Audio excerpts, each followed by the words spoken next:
권영진 전 대구시장이 내년 총선에 대구에서 출마할 의사를 내비쳤습니다. 그동안 나돌던 고향 안동 출마설은 일축했지만 대구 어느 지역구에 출마할지는 직접 언급을 피했습니다. 대구 중리초등학교와 월배초등학교가 국제 바칼로레아, 즉 IB 월드스쿨로 공식 인증을 받았습니다. 대구 IB 월드스쿨은 16개 학교로 늘었습니다. 제17회 달서 하프마라톤 대회가 오는 24일 성서 산업단지 일대에서 열립니다. 대회 당일 오전 7시 40분부터 낮 12시까지 강창교와 강변도로, 포림 내거리와 월성교 등에서 구간별로 교통 통제가 이뤄질 예정입니다.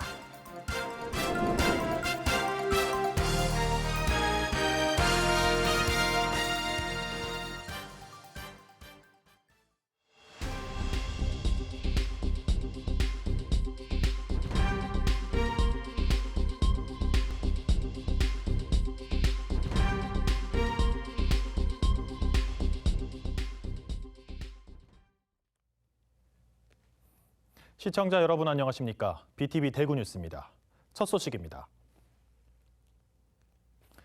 권영진 전 대구시장이 내년 총선에 대구에서 출마하겠다는 뜻을 내비쳤습니다. 대구시장 8년의 경험을 바탕으로 대구 발전을 위해 대구의 정치 문화를 혁신하는 구심점 역할을 하고 싶다고 했습니다. 고향인 안동 출마설에 대해서는 언론의 예측에 앞서간 것이라고 일축했고 대구 어느 지역구에 출마할지에 대해서는 직접 언급을 피했습니다. 우성문 기자의 보도입니다. 권영진 전 대구시장이 내년 총선 대구 출마의 뜻을 내비쳤습니다. 그동안 나돌았던 안동 출마설에 대해서는 고향에서 출마하라는 권유가 있는 건 사실이지만 안동 출마의 뜻을 밝힌 적이 없고 언론의 추측이 앞서 나간 것이라고 일축했습니다. 정치를 하게 되면 대구에서 하는 것이 그게 정도 아니겠습니까? 제가 출마를 하게 되면은 대구에서 할 겁니다. 대구 국회의원 물갈이설에 대해서는 사람만 바꾸는 것이 중요한 것이 아니라 대구의 정치 문화를 바꾸는 것이 중요하다고 역설했습니다. 특히 대구의 발전과 현안 해결을 위해 지금처럼 국회의원들이 각자 도생하고 나홀로 정치를 하는 것이 아니라 원팀이 돼야 한다고 강조했습니다. 그동안도 늘 50% 이상 교체되어 왔지 않습니까? 그런데 매번 사람은 바꾸는데 대구 정치는 바뀌지 않습니다. 원팀 정치로 바꿔야 된다고 생각합니다. 원팀 정치로. 우리 나홀로 정치가 아니라. 대구시장 8년의 경험을 바탕으로 대구에 대해 누구보다 잘 아는 만큼 원팀 정치의 구심점 역할에 적임자라고 자임하기도 했습니다. 대구 어느 지역에 출마할지는 밝히지 않았지만 달서구와 중남구가 거론되고 있습니다. 홍준표 대구시장의 시정 운영에 대해서는 전임 시장으로서 더 좋은 대구를 만들도록 도와야 할 책임이 있고 더욱 협력하고 지원할 것이라고 했습니다. 수도권 공화국 해체와 지방 분권 실현의 중요성도 강조하면서 국회 권력의 분권을 위한 양원제도 필요하다고 주장했습니다. BTV 뉴스 우성문입니다. 대구 중리초등학교와 월배초등학교가 국제 바칼로레아, 즉 IB 월드스쿨로 공식 인증을 받았습니다. 이에 따라 대구에는 총 16개 학교가 IB 월드스쿨에 이름을 올렸습니다. 천혜열 기자가 취재했습니다. 대구 중리초등학교가 IB 월드스쿨로 최종 승인을 받았습니다. 초등과정 관심학교로 시작한 이후 2년 만입니다. 중리초등학교는 그동안 학생 주도형 탐구학습을 위해 교실 수업 개선에 집중해왔습니다. IB 인증을 기념하기 위한 행사 역시 학생 스스로 준비하고 진행해 관심을 모았습니다. 좀 더 나은 교육으로 학생들이 세상을 배우고 세상을 바꾸어 새로운 역사를 쓰고 더불어 타인과 함께 행복한 삶을 살 수 있도록 성장할 수 있도록 온 힘을 다해 열심히 가르칠 것을 약속드립니다. 대구 월배초등학교도 IB 월드스쿨로 최종 승인을 받았습니다. 이 학교는 그동안 학습자 주도성을 높이기 위해 개념 기반의 탐구학습을 꾸준히 실천해왔습니다. IB 월드스쿨 인증 과정에서 이러한 학생들의 탐구학습이 실속 있게 이루어지고 있고 협업이 우수하다는 평가를 받기도 했습니다. 결국은 이게 어느 시스템인지가 중요한 게 아니라 우리 아이들이 어떻게 교육하고 교육 스스로 주도성을 갖고 학습할 수 있는지 그것이 여러분들이 보여주는 결과로 저는 말한다고 보고 있습니다. IB는 역량 중심의 교육과정입니다. 스위스에 본부를 둔 비영리 교육재단인 IB 본부가 개발해 운영하는 국제인증 학교 교육 프로그램입니다. IB는 성과가 중심인 기존 교육과정과는 방향 자체가 다릅니다. 개념을 이해하고 탐구를 통해 학습하는 활동으로 학생의 자기 주도적 성장을 추구합니다. 현재 전 세계 160개 나라 5,600여 개 학교가 이 과정을 운영하고 있는데 우리나라에는 22개 학교, 그중 대구가 가장 많은 16개 학교가 IB 월드스쿨에 이름을 올리고 있습니다. BTV 뉴스 천혜열입니다. 전국 최대 규모의 웨딩 특화지구인 중구 대봉동 웨딩거리가 청년층의 비혼 문화 확산과 코로나19 여파로 악화일로에 놓였습니다. 상가들은 위기 극복을 위해 문화 이벤트와 연계한 웨딩 축제 등 상권 회복을 위해 안간힘을 쏟고 있지만 낮은 혼인율 극복 등 풀어야 할 과제들이 산적해 있습니다. 우성문 기자의 보도입니다. 중구 대봉동 웨딩문화거리. 2018년 중소벤처기업부가 웨딩 의류 봉제 소공인 집적지구로 지정한 이 일대는 예복과 예물, 스튜디오 등 웨딩 관련 200여 상가가 밀집한 전국 최대 웨딩 특화지구입니다. 하지만 비혼 문화 확산과 코로나19 여파로 침체 일로를 겪고 있는 상황. 대구 지역 혼인율은 인구 1000명당 7명 수준으로 전국 특광역시 중 가장 낮고 17개 시도 가운데 경북, 전북에 이어 세 번째로 낮습니다. 신혼부부도 5년 전 6만 1,356쌍에서 2021년 4만 5천여 쌍으로 26.5%나 줄어드는 등 예식 수요가 급감했습니다. 이에 웨딩 업체가 맞선을 주선하는 업체와 협업해서 혼인율 높이기에 나서는 등 자구 노력을 기울이고 있지만 상황은 녹록지 않습니다. 코로나 여파로 웨딩 문화가 엄청난 침체되어 있습니다. 결혼 성카페랑 제휴해서 처음부터 끝까지 우리 자체적으로 결혼을 성사시키면서 웨딩 페스티벌도 열고 웨딩 거리와 인접한 방천시장 김광석길과 연계해 문화관광 벨트로 만드는 방안도 시도하고 있습니다. 결혼에 대한 인식을 개선하고 또 쉽게 결혼할 수 있는 그런 어떤 장을 만들므로 해가지고 이 웨딩 활성화 그리고 앞으로 인구 소멸 문제까지 해결할 수 있는 그런 어떤 정책적인 준비를 대구시도 문화이벤트와 연계한 웨딩 박람회 개최를 지원하고 웨딩 산업 비즈니스 센터 구축 등 지원 정책을 강구하고 있습니다. 코로나 또 비혼 문화 확산 등으로 인해서 이 거리가 많이 위축이 됐었는데요. 이번 페스티벌을 계기로 해서 다시 한번 예전의 활력을 되찾는 그런 계기가 되면 좋겠습니다. 웨딩 업계에서 무엇보다 전국에서 가장 낮은 혼인율을 높이고 비혼 문화 확산을 극복하기 위해 대구를 결혼 친화 도시로 조성하기 위한 정책적 노력이 필요하다고 지적하고 있습니다. BTV 뉴스 우성문입니다. 두류공원의 가치를 알리고 대구를 대표하는 글로벌 랜드마크로 조성하기 위해 대국민 아이디어 공모전이 열립니다. 공원의 미래상을 제시하고 주변 지역과 함께할 수 있는 연계 발전 방안까지 포함하는 이번 공모전은 입상작에 한해 구정에 반영될 수 있는 기회도 얻을 수 있습니다. 천혜열 기자가 취재했습니다. 두류공원은 그 면적이 160만 제곱미터가 넘을 정도로 대구에서 가장 큰 공원입니다. 1977년 공원으로 조성된 이후 지난 46년 동안 대구 시민들의 변함없는 휴식처로 그 역할을 충실히 해오고 있습니다. 달서구는 이 두류공원을 미국 뉴욕의 센트럴파크처럼 개발할 계획을 갖고 있습니다. 이태원 달서구청장은 BTV 파워 인터뷰에 나와 두류공원 개발에 대한 청사진을 제시해 눈길을 끌었습니다. 뉴욕에 상징되는 랜드마크입니다. 연간 4천여만 명이 찾는 세계적 관광 명소로 뉴욕 시민에게 늘 자부심이 중심이 되고 있습니다. 뉴욕 시민들은 그동안 100년 동안 갖고 왔습니다. 이 두류공원도 100년을 있다 보면서 장기 계획을 세우고 가꾸면 가능합니다.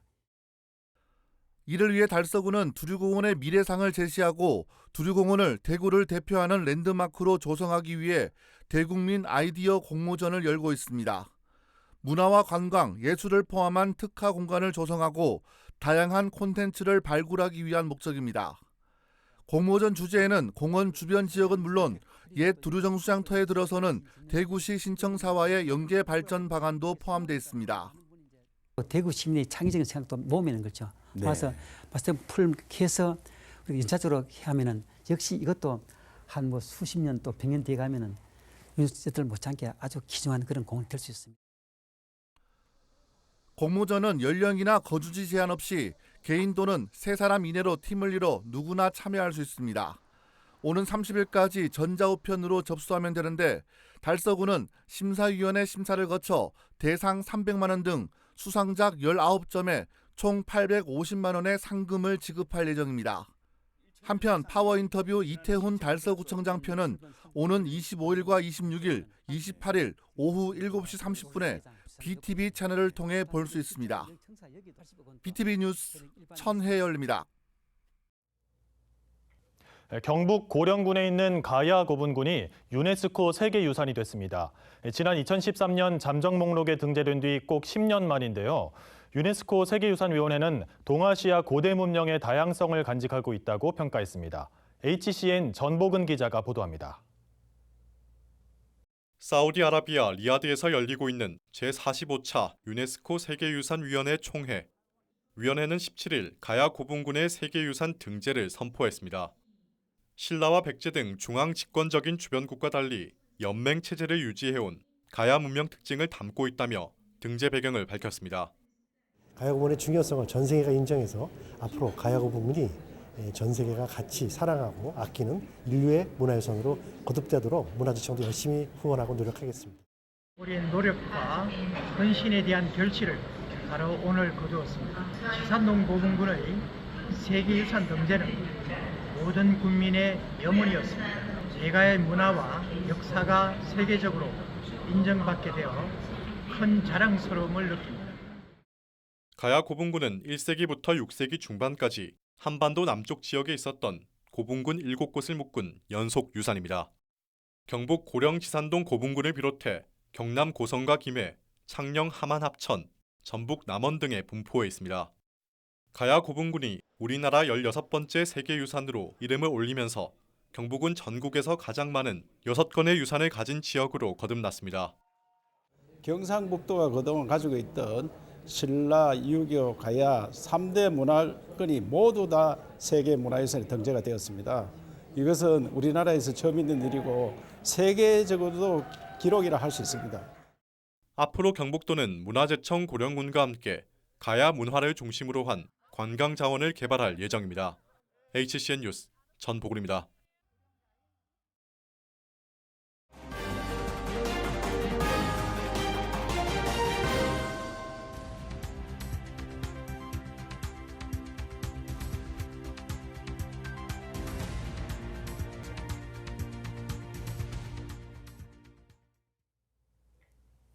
제17회 달서 하프마라톤 대회가 오는 24일 성서산업단지 일대에서 열립니다. 5년 만에 대한육상연맹 공인 코스에서 진행하는 이번 대회에는 하프와 10km, 5km 코스에 총 7,900여 명이 참가합니다. 청년부와 장년부, 여자부로 나눠 진행되며 종목별 1위에서 5위까지는 트로피와 상금이 주어집니다. 원활한 대회 진행을 위해 대회 당일 오전 7시 40분부터 낮 12시까지 강창교와 강변도로, 호림내거리와 월성교 등에서 구간별로 교통 통제가 이뤄질 예정입니다. 달성군이 8가지 자연재해로부터 재산상 피해를 보상받을 수 있는 풍수해 보험 가입을 홍보하고 나섰습니다. 풍수해 보험은 대설이나 강풍, 태풍 등 자연재해에 따라 주택 등의 재산 피해를 입었을 때 총 보험료의 최대 100%까지 국가 또는 지자체가 보상하는 정책보험입니다. 주택은 물론 농임업용 온실, 상가와 공장 소유자는 누구나 가입할 수 있고 주택 세입자도 가입이 가능합니다. 차상위 계층의 경우 최소 78% 이상, 기초생활수급자는 87% 이상 보험료 지원을 받을 수 있습니다. 대구 상공회의소가 지역 기업 283개사를 대상으로 추석 경기 동향 조사를 한 결과 응답 기업의 67.8%가 체감 경기가 작년 추석보다 나빠졌다고 답했습니다. 작년 추석 경기 동향 조사 때 체감 경기가 악화됐다는 응답은 57.7%였는데 이보다 경기 악화 응답률이 10%포인트 이상 높아진 겁니다. 업종별로는 건설업의 체감 경기 악화 응답이 78%로 가장 높았고 제조업은 63.3%가 작년 추석보다 경기가 나빠졌다고 응답했습니다. 대구시의회 전경원 운영위원장이 통장, 이장, 반장의 활동보상금 인상을 제안했습니다. 전 위원장은 행정의 최일선에서 활동하는 통장, 이장, 반장의 활동보상비는 2008년 제정된 이후 15년째 제자리 수준에 머물러 있다며 인상 필요성을 제기했습니다. 통장, 이장의 기본수당 상한액은 월 30만 원으로 주민들이 통장이나 이장을 맡기 꺼려하는 요인 중 하나로 작용하고 있습니다.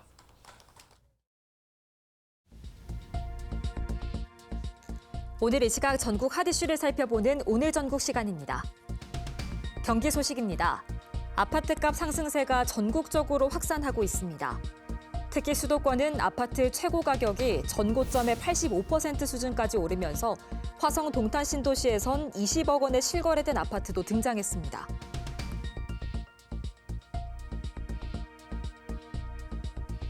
인천 소식입니다. 인천 지역 대중교통 요금이 10월 7일부터 인상됩니다. 인천 지하철 요금이 8년 만에 150원이 오르고 섬 주민들의 여객선 요금도 함께 인상됩니다. 계속해서 인천 소식입니다. 인천시가 영종도 해안도로에 설치된 철조망을 제거했습니다. 이번에 제거한 철조망은 운북환경공단 사업소 인근 700m 구간입니다.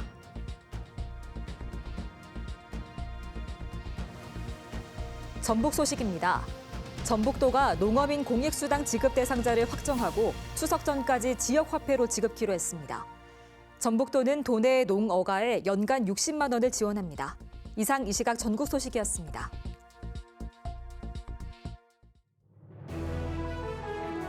이어서 대구 소식입니다. 대구시 교육청이 군위 전통시장에서 장보기 행사를 열었습니다. 대구시 편입 이후 첫 장보기 행사로 강은희 교육감과 교육청 직원 100여 명이 제수용품과 식재료를 샀습니다.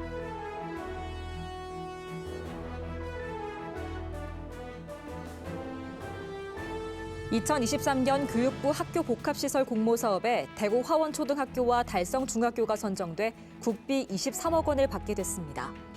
달성구는 총 72억 원의 예산을 투입해 화원초등학교에는 다목적 체육시설을, 달성중학교에는 진로체험관 등을 조성합니다.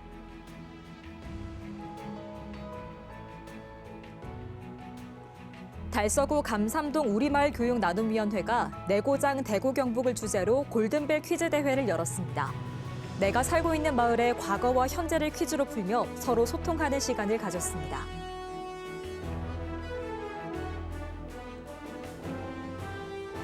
대구 시민안전테마파크가 추석 당일 하루만 빼고 연휴 기간 안전체험 프로그램을 정상 운영합니다. 이 기간 방문객을 대상으로 온앤오프 이벤트를 진행해 모바일 쿠폰도 증정합니다.